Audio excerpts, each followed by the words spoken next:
telling you my name, cuz. Like, I don't English. Stop rolling on my damn window. Don't talk to me like that. I talk to you, I want you to leave. Alright guys, so I want to talk about this video that I stumbled across online that's going viral, showing a bunch of students. They appear to be middle school students, okay? They appear to be teenagers on a bus, and one of the students appears to be taunting his teacher who's on the bus and trying to control their bad behavior, okay? The teacher moves to put up a window, and then there's one child that completely goes off on the teacher.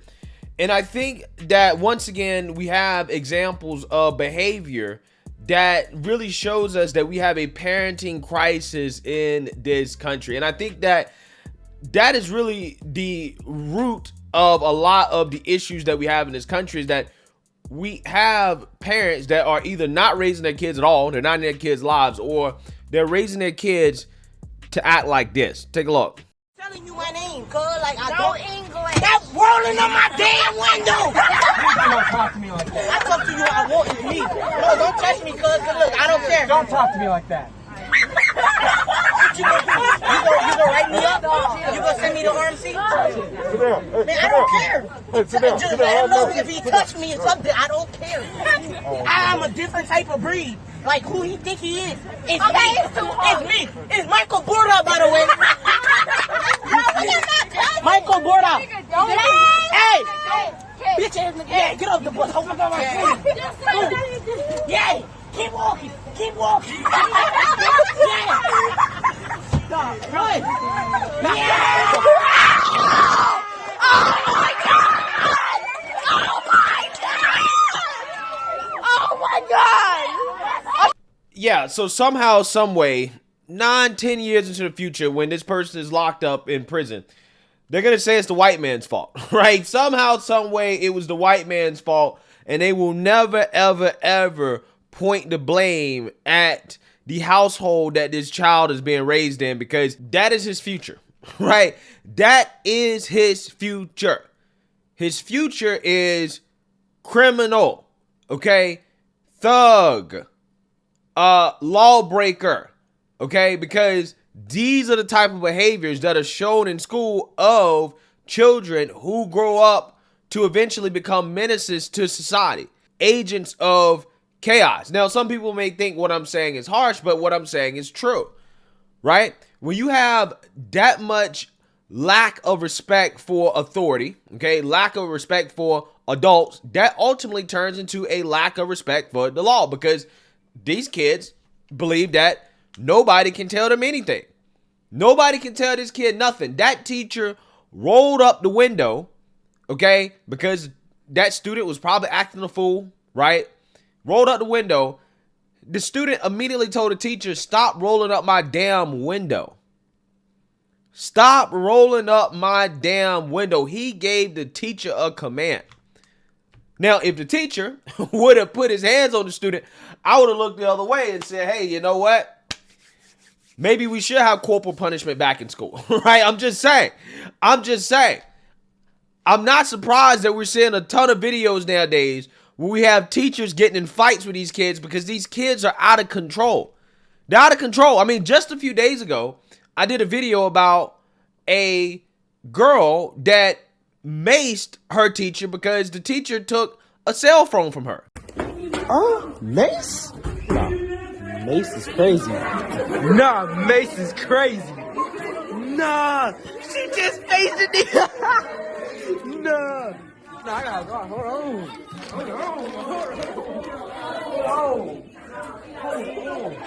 Nah. She just pepper sprayed me. Give me my phone. Give me my phone. God, wait! Hey! Can I get my phone? Can I get my phone? Can I get my phone? I need my phone. Over the phone is crazy. I need my phone. Look at this nigga. I need my phone. Pepper sprayed me. Okay, give me my phone. She said okay. Can I get my phone? No, you can't have your phone. Watch out, man. Don't go in there. Watch out. Don't go back. I need my phone. I need my phone. And then you wonder why we have an education crisis in this country, where you literally have students that are going to school, they're being babysat for 8 hours a day, and then they quite literally are learning nothing. A stunning report from Project Baltimore showing the situation in some Baltimore City schools is dire. Now, usually our Project Baltimore report comes in a little later in our newscast, but tonight we need to bring your attention to this report. It's because it shows 23 city schools have 0 students who tested proficient on the state math exam. 2,000 students in total took this math test at these schools, and not one did math at a grade level. Listen to those numbers. Where is the bell ringing for some type of crisis moment? My God. This isn't a red siren. I don't know what is to say. This isn't working. We need to completely redo this. Fox 45 News is demanding answers about that report from state and local leaders. Our team coverage begins with Project Baltimore and a mother calling on someone to fix city schools. As Chris Papps explains, this mother says major changes need to happen now or she's leaving. Nothing up there for them. Nothing. They go there to get babysat for 8 hours and come home. Nichelle Watkins is exhausted. I feel like they don't care. It's not their children. They don't care. After years of pleading for help from Baltimore City Public Schools. Look around. I'm in public housing. I can't afford no $1,000 tutor from Sylvan, but that's what he needs. A tutor. How was your school day? Pretty good. Her son is in 4th grade at Johnston Square Elementary.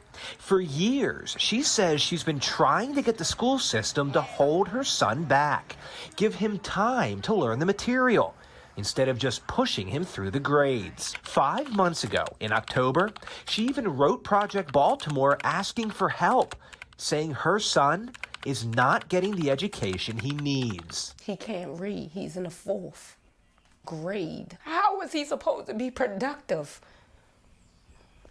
if he can't read? Yeah, so you've seen that, you heard that. Again, we have a total and complete education crisis in this country that nobody's really talking about. Democrat Party is completely not talking about it because, teachers unions are part of it, okay? And Republicans, they're definitely not talking about it enough. They definitely should focus more on this issue. But regardless, I see the education problem similarly to I see the crime problem, in the sense that we have to clean up bad apples, right? We have to completely remove them from that environment or the environments that they are poisoning in order to even begin to solve problems, right? When it comes to crime, you have to lock up and remove criminals from these neighborhoods, clean the streets up, before you can even begin to think about rebuilding these neighborhoods and bringing business and commerce to these neighborhoods, right? In school, you got to remove kids like that kid you just saw right there, okay, who probably is just as disruptive, just as bad in class as he is on the bus, okay? That behavior is probably typical. Kids like that have to be removed from school. Get them out of school. They're not interested in learning regardless. That kid is probably reading at a 1st grade level or something like that. He probably don't know how to read. He probably don't know how to write. He probably don't want to do math. He's not interested in learning anything, right? Just remove him from school. Get him out of school. Get the class clowns out of school. Get the disruptions out of school. Remove him from school. That way, you have less distractions, right? You can begin to really address some of the issues that you have in these schools, okay, with kids learning, because it's not all the teachers. Right? I think teachers get a little bit too much flack because there are good teachers. It's just impossible to teach in some of these environments, in some of these schools, because they become jungles. Okay? They're the wild, wild west. And you got to remove the agents of chaos.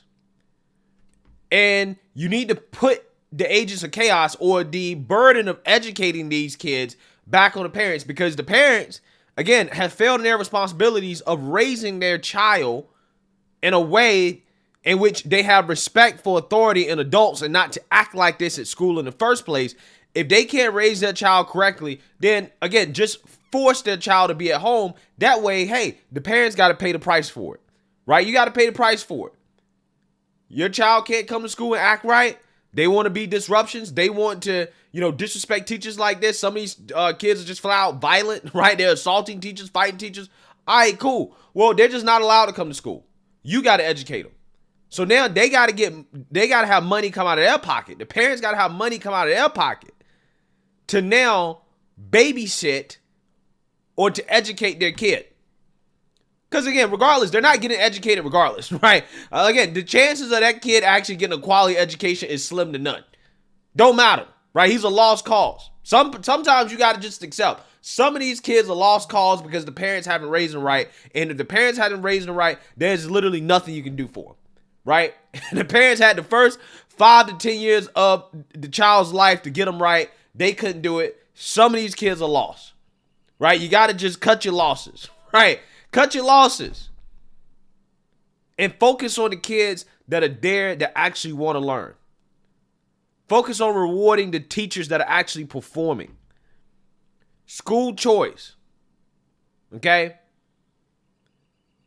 This is what we need. But again, a lot of this stuff starts with cleaning up these schools, getting the agents of chaos out of the schools the same way that you need to get the agents of chaos out of the streets, because they're agents of chaos, because we have a cultural and parenting problem in this country that has absolutely failed our youth. And this is why you're seeing these kids act that way.